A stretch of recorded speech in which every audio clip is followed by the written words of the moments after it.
Video pembelajaran kimia tentang peranan larutan penyangga.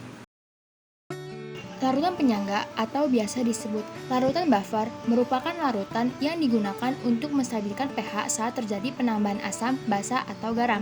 Artinya, pH larutan penyangga tidak akan berubah secara signifikan saat ditambahkan asam, basa, atau garam, karena di dalam larutan penyangga terdapat komponen asam yang mampu menahan kenaikan pH secara berlebih, dan komponen basa yang mampu menahan penurunan pH secara berlebih. Dapat disimpulkan bahwa larutan penyangga dibentuk melalui reaksi antara asam lemah dan basa konjugasinya, serta basa lemah dan asam konjugasinya.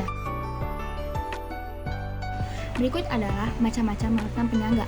Yang pertama, larutan penyangga asam, yang merupakan larutan penyangga yang terdiri dari asam lemah dan basa konjugasinya, yang berfungsi untuk mempertahankan pH pada kondisi asam, yaitu pH kurang dari 7.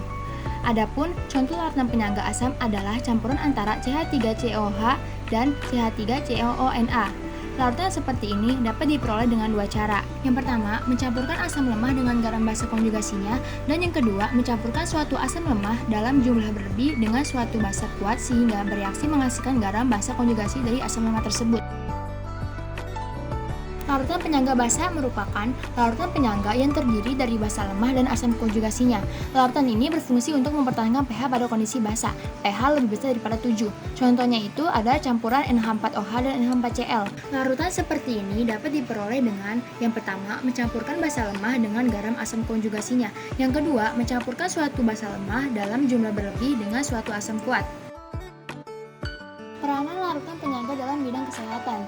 Dalam bidang farmasi atau obat-obatan, banyak zat yang harus berada dalam keadaan pH stabil. Perubahan pH akan menyebabkan khasiat zat aktif tersebut berkurang atau hilang sama sekali. Untuk obat suntik atau obat tetes mata, pH obat-obatan tersebut harus disesuaikan dengan pH cairan tubuh. Obat tetes mata harus memiliki pH air mata agar tidak menimbulkan iritasi yang mengakibatkan rasa perih pada mata. Begitu juga obat suntik harus disesuaikan dengan pH darah agar tidak menimbulkan alkolisis atau asidosis pada darah.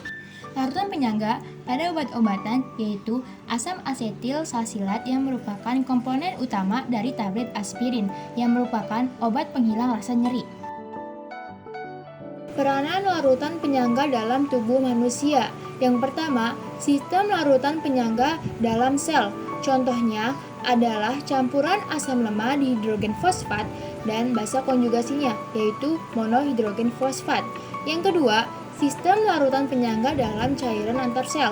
Contohnya adalah campuran asam karbonat dan basa konjugasinya, yaitu ion bikarbonat. Yang ketiga, sistem larutan penyangga dalam darah. Dalam plasma darah terdapat dua sistem larutan penyangga, yaitu campuran asam karbonat dan basa konjugasinya, serta campuran asam hemoglobin dan basa konjugasinya.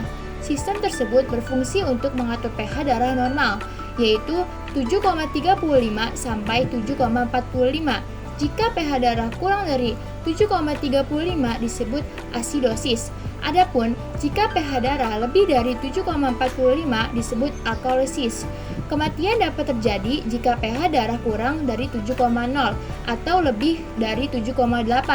Berbagai zat yang masuk ke dalam tubuh atau zat hasil metabolisme yang kemudian diserap ke dalam darah sangat mempengaruhi harga pH darah. Maka dari itu, dengan adanya sistem larutan penyangga, penurunan atau kenaikan pH secara drastis dapat dicegah. Peranan larutan penyangga dalam darah. Yang pertama, larutan penyangga hemoglobin yang berfungsi mengontrol pH darah pada kisaran 7,35 sampai 7,45. Hemoglobin mengikat O2 yang diperoleh dari pernapasan dan berada dalam kesetimbangan dengan oksihemoglobin. Yang kedua, larutan penyangga fosfat dalam darah, urin, dan air ludah. Yang pertama, larutan penyangga fosfat dominan. Yang kedua, larutan penyangga fosfat di luar sel. Yang ketiga, larutan penyangga fosfat dalam air ludah. Yang terakhir, larutan penyangga karbonat dalam darah.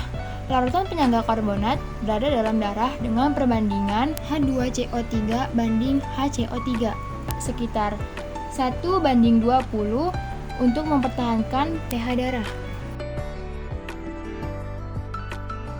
Sekian dari saya, Anggi Tiffany dari kelas 12 IPA 2. Kurang lebihnya mohon maaf. Terima kasih.